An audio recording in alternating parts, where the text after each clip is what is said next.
Should I do a backup? No, now it's working. So if I broadcast live to YouTube, it looks like we're live. Okay, good. We are live. All right. On our general session this morning, we had no recording because something just crapped out and I didn't have the backup recording running. So anyway, we're good now. If anybody sees the YouTube light go off, let me know. Just scream and yell and I'll get it fixed. But I think we're good now. Welcome everyone to our book study group. John Lavenia here with you. It is Monday the 15th at 9 p.m. 9:01 Eastern time. I am actually in Eastern time right now. So this is kind of weird for me hosting so late at night. So is this background okay? I got a light there. Is that too bright? Are we all right? Are we good? Okay, very good. And I don't have my whole studio rig, so hopefully you can hear me okay. These MacBook Pros have nice built-in microphones now, so hopefully it sounds good. But anyway, glad to be here with you all. Today we're concluding Atomic Habits by James Clear. That's it. We're wrapping it up. Advanced, what did he call it? Advanced tactics. So we're going to get into some tactical training right now. Everybody holster your guns, right? Tactical training in terms of this, not this. And then, of course, we're going to be starting next week, the first few chapters of Joe Murphy's classic, The Power of Your Subconscious Mind. So definitely everybody grab a copy of that. In fact, there's free copies going around. I think it's out of copyright. So there's PDFs and everything. But you can grab it on Kindle as well for like $1. So anyway, we're going to be getting into that. But this week, we are concluding Atomic Habits. And you know what? Usually when people get to the end of a book, you know, especially if it's just like appendices or whatever, he's got appendices as well. But these concluding kind of chapters usually are just a summation of, you know, whatever we've just been talking about for the last 200 or however many pages. In this case, I would say he came out with a couple of pearls right at the end. The whole Goldilocks zone, which, you know, I haven't thought of it exactly that way. And some of the other things which, you know, I've got some agreement with as far as the, you know, the genetic predisposition to, you know, being into this habit or that habit. Of course, he equated it to, you know, Olympic athletes, you know, body types, certainly, you know, that body type would do better at basketball. That one would be a better swimmer. Okay, I get that. But for me, I was looking at the balance between what he was saying as he was, you know, concluding this book. I was looking at the balance between, you know, me choosing to be responsible versus me just blaming my genetics or something, or the fact that, you know, I wasn't in the right environment or whatever excuses I could come up with, because none of those things generate habits, except, of course, the habit of being an excuse maker, right? Which we can all easily do. That's another habit we can get into. So I'd love to hear your thoughts on all this as we conclude this book, this Advanced Tactics, how to go from being merely good to being truly great. Who's got some ideas you'd like to share? What jumped out at you? Missy and Bob, let's get us started. Well, I really appreciated knowing the inseams of the swimmer and the basketball player. That was, but then it got interesting because you just brought it up and he even says biology matters. Who knew? I thought it wasn't a thing anymore. Oh, right. Yeah. You can identify as, you know, I'm a hermit crab today. I'm you know, I don't know what I am. Right. Well, you know, you do the what is that thing you do? That is Krav Maga. My former student's mother is doing that. Now, I don't know if I could do that, but it just makes a lot of sense that if I had this grand desire to be an NBA player, it's not going to work, no matter how much physical talent and how much drive. And I don't think even Neville Goddard could handle that one. So it just makes a lot of sense to find your particular niche without going insane. It's very easy. I mean, I really like these chapters, and the Goldilocks thing that sat very well with me. Right. But it was really interesting that but he does say a few things that are, you know, he goes off my rocker or makes me go off my rocker. But I just thought it was very good. And the way he does wrap it up and repeat everything he did, that's very nice. Not all books do that. And I Yeah. like that. So that's not very erudite, but that's what I had to say at this point. Well, erudite enough because it's relatable to you. And then we're going to hear from Virginia. But what you were just talking about reminded me of the what he called the Big Five. Mhm. And it says here, number one, so these are things that would predispose you to this or that motivation, right? Number one would be openness to experience, from curious and inventive on one end to cautious and consistent on the other. Let me go ahead and share my screen so you guys can see what I'm seeing here. And I'm on night view, so it looks gray rather than white. You guys can see that? Okay. So there's that. That's the first one. The second one was conscientiousness, organized and efficient to easygoing and spontaneous. Did you guys take inventory on this? I did. Okay. Oh, number 5, yeah. Okay. Number 3, extroversion. So outgoing and energetic to solitary and reserved. Okay. Number 4, agreeableness, friendly and compassionate to challenging and detached. Friendly and compassionate, challenging and detached. All right. And then neuroticism. And I thought of you, Missy. Thought of Bob. Anxious and sensitive to confident, calm, and stable. And when I read that, I was thinking, all right, how do I show up? And then I thought to myself, well, how do I like to tell myself that I show up when it comes to this one? Because neurotic is not something that I want to be accused of. And yet I can look at and this could be a blessing and a curse, but I can look at how I will tend to find what could go wrong. So anxiety, right? What could go wrong, right? Looking at potential problems and overcaution or being, risk averse and things like that, which historically I've been. Okay. That's not how I want to show up. Oh, I'm calm, confident, and stable. Yeah. And I am. I'm stable. I like stability. But so here, this one kind of got to me because I was thinking, all right, stable means I don't need to be like, anxious or oversensitive or something because I created stability. So which one is it? Am I stable because I'm anxious? Therefore, let me be stable. But then we got to the Goldilocks chapter and it's like, here's boredom, and here's, total insanity, overwhelm, right? So the sweet spot in the middle, right? This porridge is just right, the right temperature, so to speak, right? So that zone. And so some of these dichotomies or dualisms or whatever, I wrestled with a little bit. I'd love to hear Virginia's thoughts about this because Virginia knows stuff too. Hi, Virginia. What do you think about these chapters? Hi. I'm going to start my video here.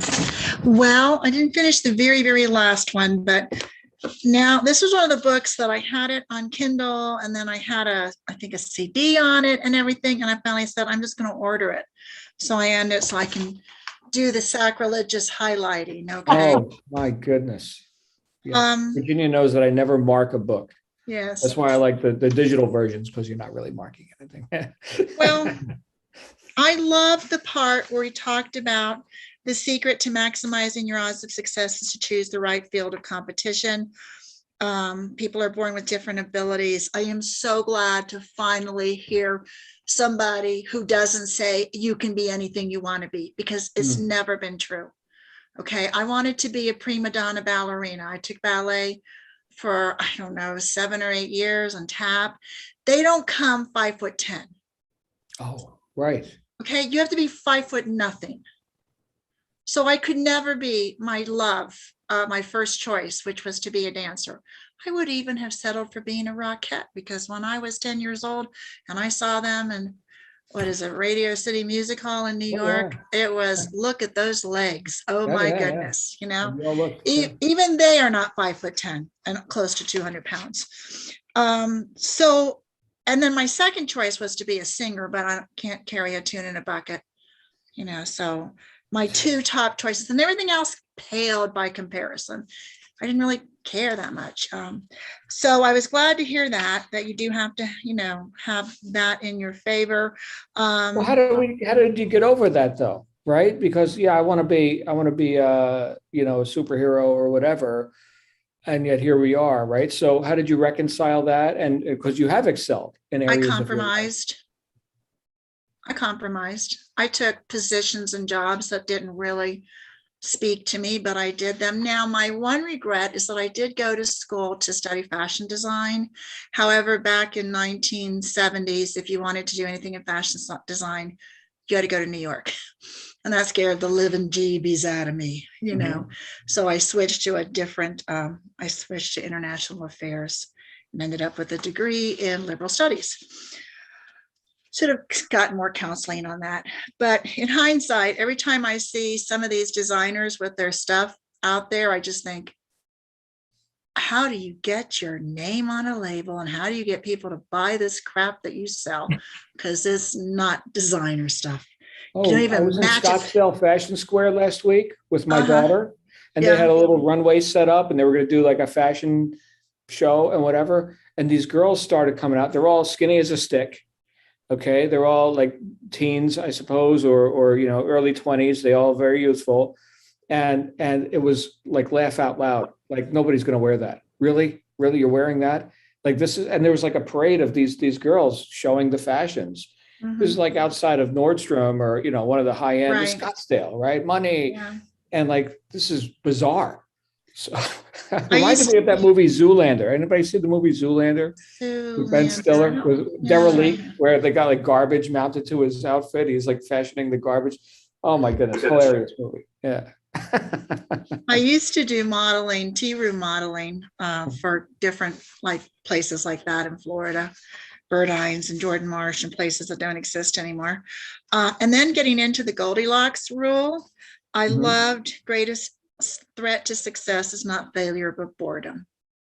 And I thought that was very enlightening. And there's a line somewhere in here that says the difference between professionals and amateurs is that professionals keep showing up and amateurs let life get in the way. Okay, well, he visited that a couple of times, but he also talked about at the outset, you're exploring and then you're exploiting. So if we're balancing the exploit and explore, which I thought was really, I like that. That's very memorable, right? So the professional is exploiting, let's say 80% of the time they're doing winning actions, and the other 20% of the time they're showing up exploring.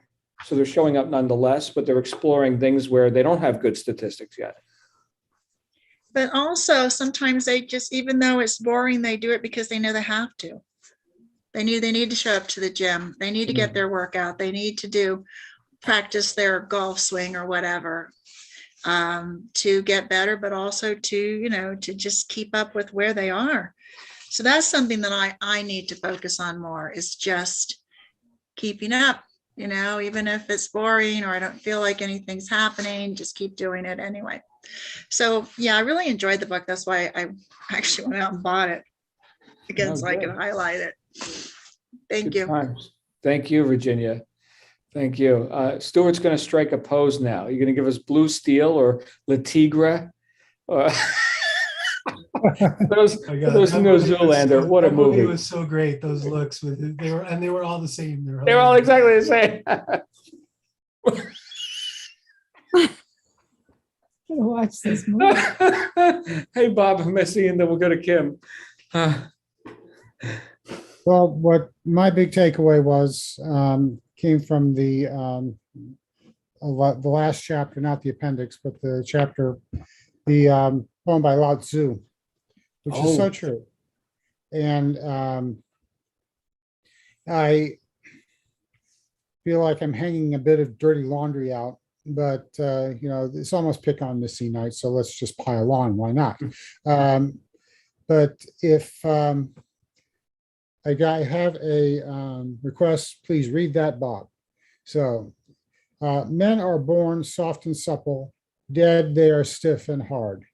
Plants are born tender and pliant, dead they are brittle and dry. Thus, whoever is stiff and inflexible is a disciple of death. Whoever is soft and yielding is a disciple of life. The hard and the stiff will be broken, the soft and the supple will prevail. And I've been was impressed many years ago with the difference between the willow and the oak. Now, the oak is the standard for strength and stability. It is among the hardest of trees and most valuable of trees. But yet, when nature's full force of a hurricane hits, the oak is uprooted because it has absolutely no give. But the willow, which is very soft, is never uprooted because it knows how to stay in its place. It's definitely rooted, but the part that's exposed is blowing with the wind, and it survives because it's not fixed in its way. It's interesting though. The key word, obviously, John, as you put it before, is balance. You have to balance between the two extremes that are out there. You can't be so flexible that you have no guiding part of your life. You have to have something there. And this is actually touched on, I think, in the appendix when they talked about if you're going to have an identity, make it small. Yeah. Okay, otherwise you become too identified with one thing, and anything that's contrary to it or contradictory to it causes you to blow your circuits. Yeah, I did it recently. Nevertheless, you have to have certain guiding principles because what's the saying? Integrity is something. Integrity is Everything. important. Integrity Yeah, is, something like that. yeah. The guy wrote a book about it.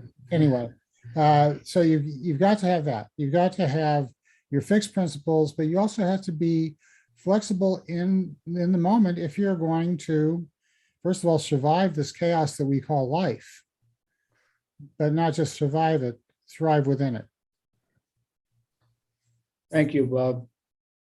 You know, I've been rigid. I would say if I fall on one side or the other of that fence, it would be rigid. And does that serve me? Well, in one way, yeah, if you stand for nothing, you fall for anything. But on the other hand, you know, do I need to get knocked down by this wind, or can I pivot, right? Missy, can we pivot? Can we adapt and overcome? Can we be like water? In fact, they told me this, Missy, you brought up Krav Maga, right? So which is like an extreme, you know, Israeli martial arts. And so it's extreme. So I'm rigid, right? I'm going to punch the crap out of that bag, and I'm going to do the drill, you know, with much force, right? And my instructor's like, you're so rigid.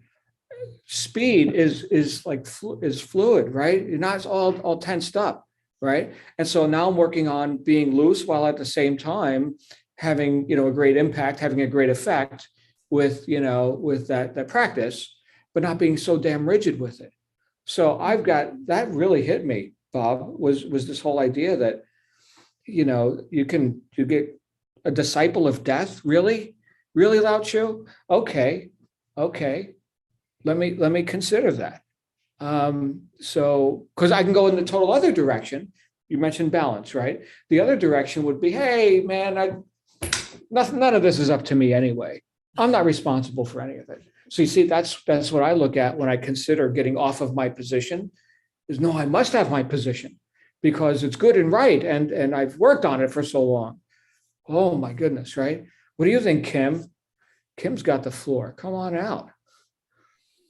Where's Kim? Let's get her running. Let's get Kim out here. Come on, Kim. You remember how to, there she is. Hey. Yeah.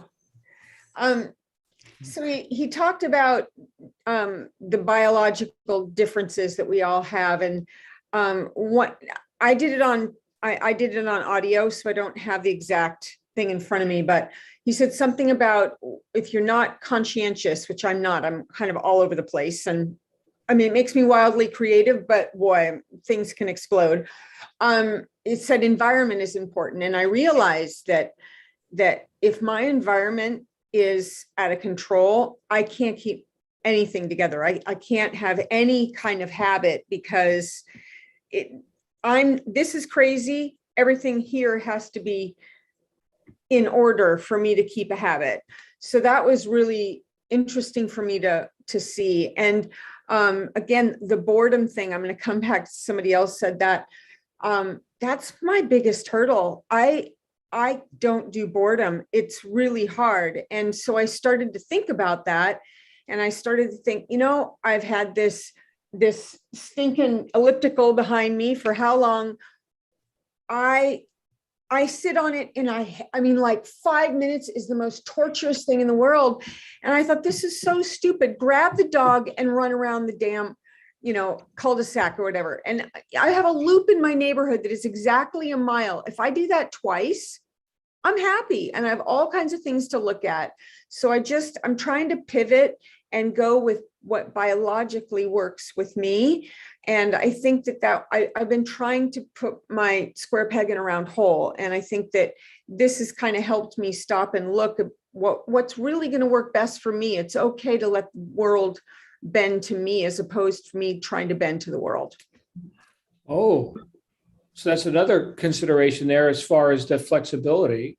You just reminded me of something George Bernard Shaw said about being reasonable and being unreasonable, right? Whereas the reasonable man tries to adapt himself to his environment, whereas the unreasonable one persists in adapting the environment to himself. Therefore, all progress depends on the unreasonable person. So reason, we could also say, is rigid and useful. Reason's good, okay? But what else is there? Imagination, intuition, right? Pivoting, flow, water, right? So, okay. I think we're making progress with this. Yeah. Thank you, Kim. Wow. And look, you can go around that way, and you can go the other way, and it all looks different again. Right. Yeah. That's pretty great. Virginia's got a thought about that. Hey, Virginia. Hey, okay. So just wanted to kind of continuing on about talents and things. And I agree completely with Kim about trying to find something that works for you, whether it's exercise or any kind of habit that you want to form, instead of like, oh, I've got to do it that way. How to find a game where the odds are in your favor. I liked that he was talking about what feels like fun to me, but work to others. I never put it in that context. I always was about, okay, what do you enjoy doing? But I like how he says the work that hurts you less than it hurts others is the work you were made to do. So are you enjoying it while other people are complaining? And so I find that I do some things, and it's not that it's easy, but I enjoy doing it. And then it, maybe presents challenges, but I still just kind of persist and know that eventually I'll get through those challenges and I'll make it work. Again, then he talks about what makes you lose track of time so that you get into the flow, into the zone. Where do I get greater returns than the average person? That's an area too that applies into our nature and our, what comes naturally, what can we make happen, things like that. And that's the next one, what comes naturally to me. So it's very great to ask ourselves these questions. A great player creates a new game that favors their strengths and avoids their weaknesses. So anyway, that's just something else I wanted to add. And I haven't finished, as I mentioned, the appendix, because when it talked about what should I read next, I figured, no, John's already got that lined up. So I didn't even turn the page. I didn't read the appendix either. That's fine. Yeah, little lessons from the 4 laws. So I'm going to take a look at that as well. But good book. Appreciate it. He said here on that note, he said, when you can't win by being better, you can win by being different. Combining your skills, you reduce the level of competition, which makes it easier to stand out. Now, for the introvert, well, that's the last thing I want, is to stand out. What will they think? Right? But if best known beats best, right? And if you're not the best in the world at something, well, you're different. You're presenting something in a different way. What did Apple start with? Think different, right? So here's all the zombies on the IBM machines, right? And here comes, the breath of fresh air, think different, Apple, whatever, right?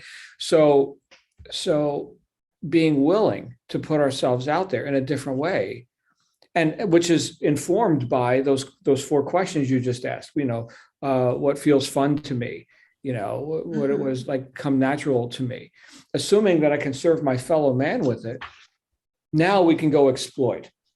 Okay, so explore and exploit. There's that balance again. And obviously for each of us, that's going to be different. So Virginia, it's different than it is for me and Kim and everybody else. I think it's different for Lindsay. I think we put her to sleep. Lindsay, are you still with us? There she is. She's lounging.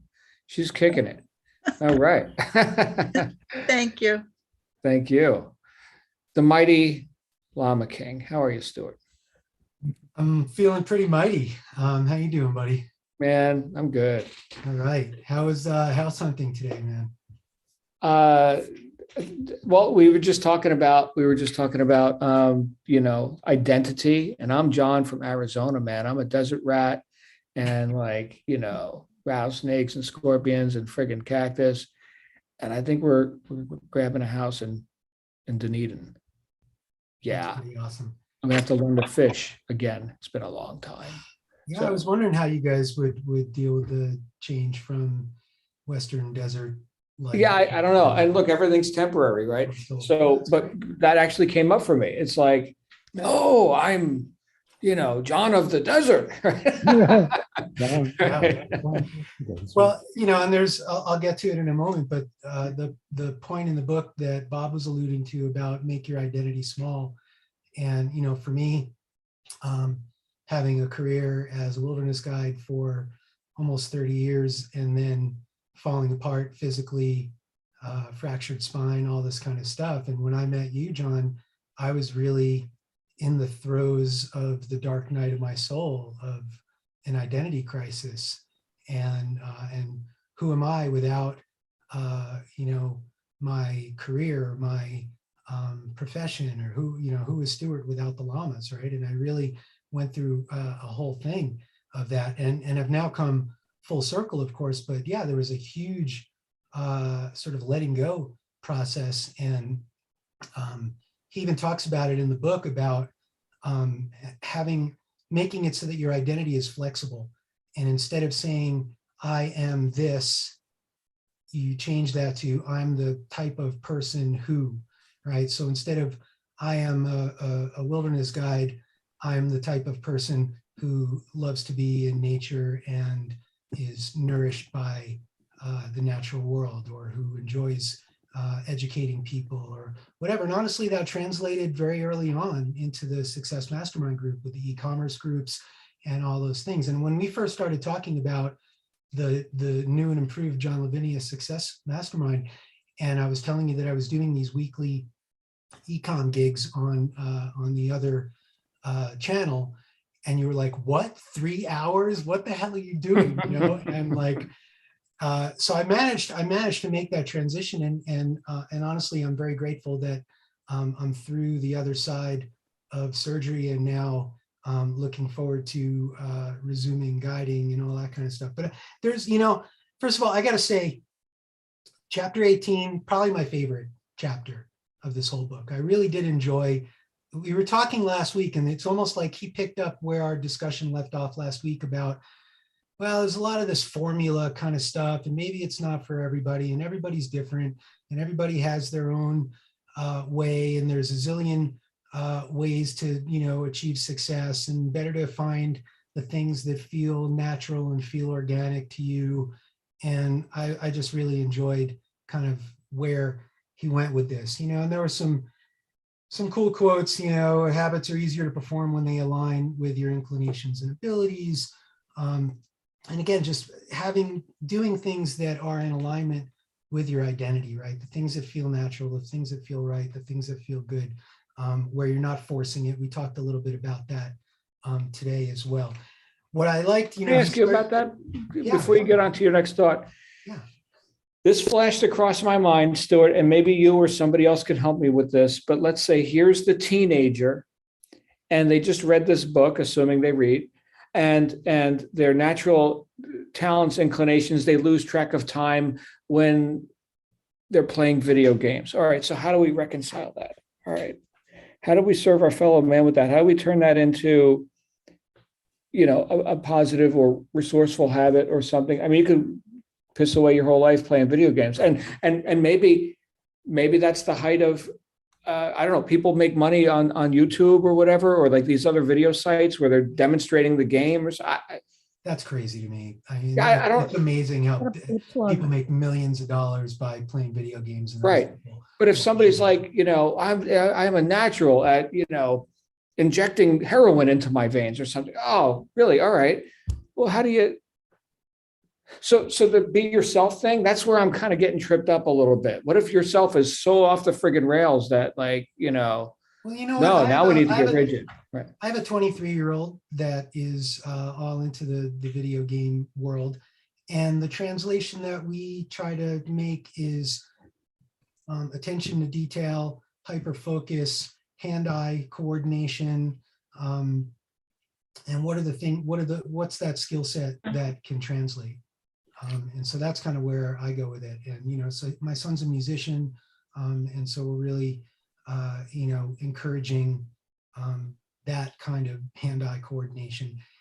He's been into this thing called kendama, which is like a Japanese, I don't want to call it a martial art, but it's kind of like ball in a cup times 1,000. It's like this wooden thing with the ball, and there's a little spike, and there's like for me as a kid, it was like hacky sack, and maybe for the generation before that, it was frisbee or something like that. And of course now it's video games, and there's obviously a lot of detriment, I think, that can go on from too much screen time. But my son has translated that into playing this kendama thing, and we've even talked about setting up a wood shop in our bath bomb shop and getting a lathe and having him make custom kendamas and teaching him some entrepreneurial skills, how to make a website, Shopify store, make and sell these things. So I don't know, that's just my thought on some of that stuff. Janet, I see your hand up, and before I kind of roll on, I want to give you the floor. Let's hear Janet.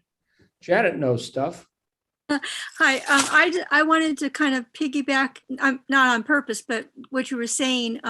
So I think that my nephew is a gamer, but he has sold tons of T-shirts on Marketplace and Amazon to fellow gamers. He knows what they're into. He knows what they like.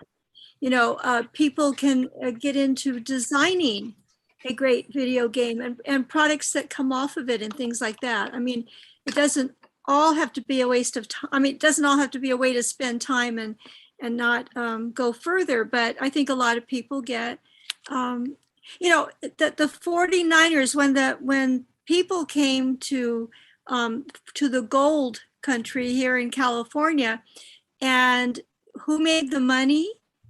Not many who found the nuggets and did things or panned for gold. It was the people who sold them the pans, sold them the picks, sold them all of the supplies that they needed. Right?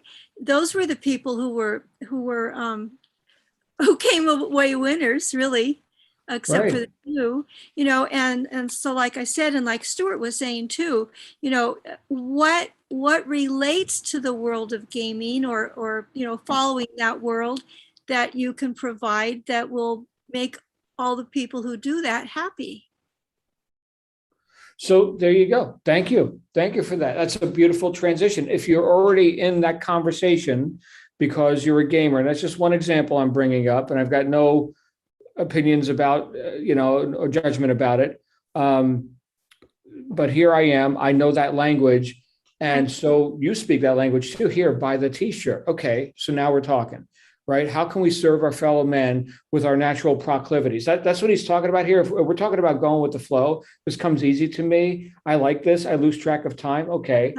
How can we exploit that now? How can we capitalize on it? Exploit might not be the right word, but I love it. I get excited by it. Right. And I know what these people are talking about and what turns them on. Yeah. Back to Stuart.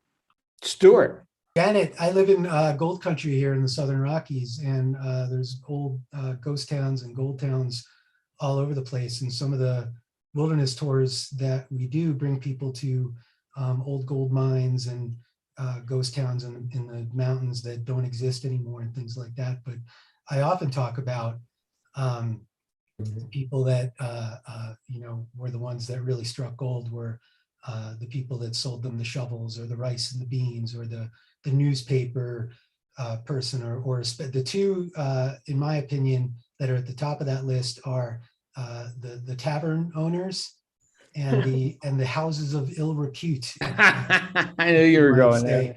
I knew you were going there. Houses of entertainment for the Yeah. men. They Keep them made- away from the everyday. They made money whether you found gold or not. No doubt. So here's what really jazzed me about this chapter. And he kind of starts early on, and I almost kind of like, well, I didn't almost, I kind of went off on my own little world about this. But he says genes cannot be easily changed, right? But the key word in there is easily, right? The qualifier. Because if you can say genes can't be changed, that's one thing. But if you say genes can't easily be changed, well, then of course that implies that they can. And this took me right to epigenetics and Bruce Lipton, if you guys know who Bruce Lipton is. And he's written some books, Biology of Belief and Spontaneous Evolution. And the concept of epigenetics is through our beliefs, we can actually alter our genes. We can heal ourselves. He talks a lot about the placebo effect, where you take a pill and it's just a sugar pill, but because you think or you believe it's going to heal, right? In Virginia, you know all about this, right? That because you think that the placebo is going to work, it works. Well, there's also something called the nocebo effect, meaning that if you have negative thoughts, that also influences your biology. And if you think you're sick, and if you think that you're going to, have bad things, that whatever the Eeyore effect or whatever that is, right? But I really believe that that's a critical part of this book, because he kind of lays out all this, like, if A, then B, and all this formula and all this sort of very meticulous kind of stuff. And then in this chapter, there's almost an implication that we can overcome all of that. And I understand, the limitations that we were talking about, Virginia, in terms of, not being a ballerina or not being a basketball player and all those kinds of things. And of course, that's where, he's saying that, you find your thing, you find your natural talents, your natural abilities, your natural proclivities. But going back to this,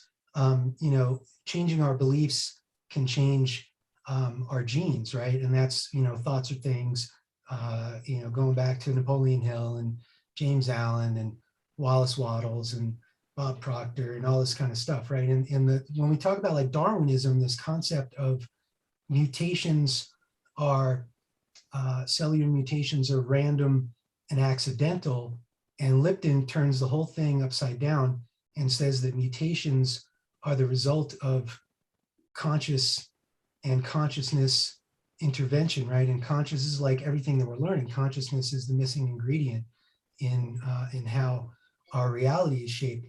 And Leah had taken this course called Psych K, and it was essentially this concept of, changing your habits, changing your genetics through almost like a kinesiology type. John, you know about kinesiology, we talked about that. But he says that that epigenetics and changing our genes has to do with the result of the environment. And just like James Clear is talking about here, about the environment, except Lipton is talking about the cellular environment, and that we can change our genes by changing our cellular environment. And he talks about how the cell wall and the outer layers of the cell is the neuro system of the cell that's connected through our nervous system to our brain, and there's direct connections there. And he's done all this research. It's amazing. So this is like right up my alley. And so, Clear says that environment determines the suitability of our genes and the utility of our natural talents. And when the environment changes, so do the qualities that determine our success. Competence is dependent on context. I kind of like that. That was like a cool thing. Our genes don't determine our destiny. They determine our areas of opportunity. And every time I hear opportunity, I think John Lavenia. So like all this stuff was super cool to me. If you want to be great, capital G, we need to select the right places to focus, right? And that's self-awareness, know thyself, understand your personality, and that's the key, right? And the first step to all this is like self-awareness. Speaking of being great, I started reading recently, and it just magically tied right into this, The Science of Being Great by our friend Wallace D. Wattles. And it's one of his little known books, and I'm happy to share it with you guys. It's a 1905 book. And just thumbing through it recently, one of the quotes I pulled out, which ties right into this: there is no possibility in any man or woman that does not exist in every man or woman, right? And so this kind of, like, even 120 years ago, people were having their own versions of these things without kind of the modern science and behaviorism and all that kind of stuff to back it up. So I just like, again, this chapter really jazzes me. He talks about how our genes influence everything from the hours you watch television to whether you get married or divorced, whether you can have addictive tendencies, whether you're obedient or rebellious, how you handle stress, whether you're proactive or reactive. The thing, when he talked about obedient and rebellious, and John, we've talked about the tyrant gene. Do you remember the concept of the tyrant gene and what they call the tyrant and the slave gene? And what I thought was interesting is that when you go back to the big five, and it's, there are these states, let's say, and it's a gradient, right? So agreeability is, are you open, you open to new experiences or not? And immediately I thought of the Hermetic principle of polarity, and that all things are opposites, but degrees of opposite. On one end, you've got hot, on one end, you've got cold. Where does hot end and cold begin, right? But it's a continuum. And I just really, I thought that was super cool. But this concept of the tyrant gene, and I know some of you guys will appreciate this, that they've identified a gene that if it's overactive in people, then you have a tendency to be controlling and oppressive and abusive and things like that. And if you have not enough of this gene turned on, then you have a tendency to be submissive, subservient, be more inclined to follow orders. And what was interesting is that they found that a majority of politicians, CEOs, people with high aspirations and ambition tend to have greater degrees of this tyrant gene turned on. Any thoughts on that, man? Because it's pretty interesting. What was that, like a shock or something? Of course not. Yeah, I mean, that politicians tend to want to control other people. I mean, look around, right? So yeah. Now, does that mean that the other side of that has to be a slave or something? No. Is there such a thing as a free man, right? A citizen, live and let live. I mean, that's where I like to see myself. I have no ambitions of being a slave or a tyrant. Am I the odd man out, or are we the majority? Right. So there is that gradient, as you mentioned. Right. And the right. middle road. Right. And I would say, most people are probably right there. Like, yeah, let's go. I'm the mechanic, or I'm the doctor, or I'm the cookie lady, or whatever it is. Right. And that's cool, man. Go friggin' be that. Go be that. Right. So I don't. And this is my own failing, perhaps, or my own limited view, is like, I don't get it. Like, what motivates, let's say, for example, a criminal, right? Or a politician, right? Which we could be talking about the same thing. But what is the motivation? Like, why? Why do you want to take or control? Like, I don't get it, right? And I know that there's like detectives that they study, the criminal mindset, right? To think like the thief or the murderer, right? Okay, that's an interesting study. And I know people have been into like criminology classes and stuff like that to think like a criminal. I don't know. Method actors, right? They got to get into the part and things like that. Johnny Depp, when he played Hunter Thompson in Fear and Loathing or whatever. Okay. I mean, like real life detectives, like they solve crimes or whatever, like what the FBI used to be. Yeah, they got to be able to think like the criminal. Janet, you had a thought about that? Come on out. Well, so my thought, well, I really like chapter 18 because it speaks to me. And John, the other day, or maybe a week ago or so, we talked about structuring your time. And some of us said, yeah, but when I get in the flow, I don't want to say, okay, 2 hours is up, I've got to go do this other thing. That doesn't serve the perhaps the creative mind in the same way. But so, when you get in the flow, when you lose track of time, when you find that you're really in your zone, you're in your essence, that I really love this chapter because it talked to me. But I think, see, for me, my goal of my personality is to be flexible. Sometimes strength is, I tend to be naturally in a way, I tend to lead. It might be an only child syndrome, I don't know, but there's times to just go with what's going on. You don't always have to be the one that's out there doing. But I find that if no one is making decisions, no one is leading, then I step up. I think you want to be flexible. Yes, you absolutely know your personality and know what works. And I say that's why one of the reasons that I like teaching is because all of the attention is on me. Okay.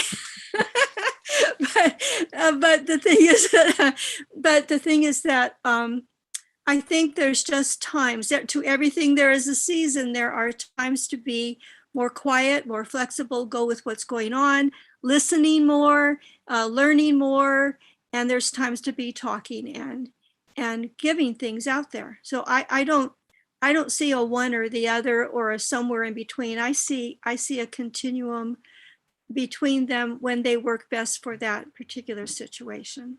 Mm-hmm. So thank you.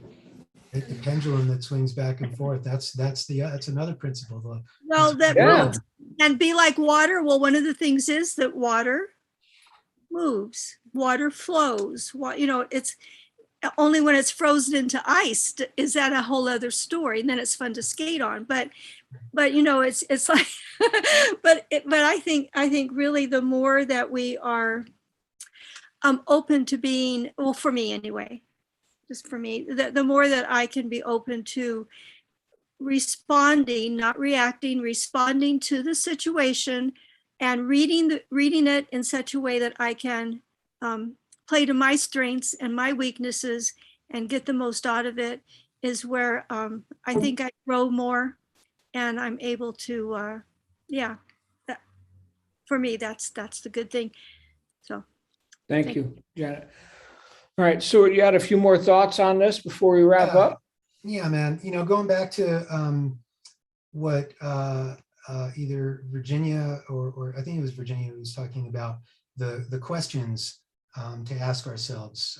Does it feel fun? What do we love? What do we love doing?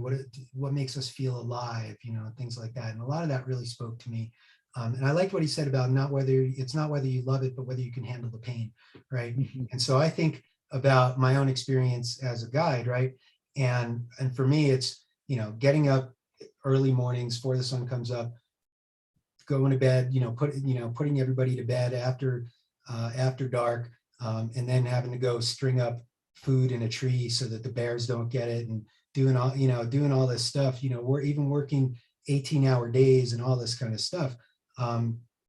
It's just what I loved. It's what came naturally. It's what made me feel alive. And this is, I think, what ties in. He talks about in maybe the other chapter about not getting bored and switching it up. What do you call it? Variable something or other. And for me, that really hit home because, again, being out in the wilderness, being an adventure guide, it's an unscripted experience, right? And it's the unscripted life, and that concept of why I loved and love what I do so much is because at any given moment anything can happen, and of course there's a gigantic mix of skill sets from people skills to cooking skills to medical skills to naturalists and herbalists and all these kinds of things, and ties into another thing that he was talking about in terms of combining your skill set to reduce the competition, right? And so I think, we can all think of ways in which we've, combined various different things that we're good at that in order to set ourselves apart, from the others. And I had to deal with that in my own professional life. And again, there's a great, there's a degree of self-awareness and self-reflection and understanding, your skills and all that kind of stuff. But that really hit me because I feel like that was one of the secrets of my success was, being whatever the total package or 6 or 10 people all rolled up into one or whatever it is that, all the different unique skill sets that I brought to the table. Anyway, yeah, that stuff really, and again, this goes back to like, what'd you say? If you can't be better, be different. And this is everything you've taught us about differentiation. What's your unique selling proposal? What's your point of difference? And how do you impinge on the marketplace and what makes you different, right? And I Those think aren't easy questions to answer, by the way. A lot of times, if you've been commoditized or that's your perception of whatever you're offering, well, we gotta like stop serving up vanilla then. Like, let's figure something out here. Where's Rocky Road? Right? Yeah. one more thing before, and we'll go to Bob. The same environment can affect different people differently. So boiling water softens a potato, but hardens an egg. I love that. I thought that was great. Awesome. Thank you, Stuart. Good times. Bob, Missy, final thoughts from you?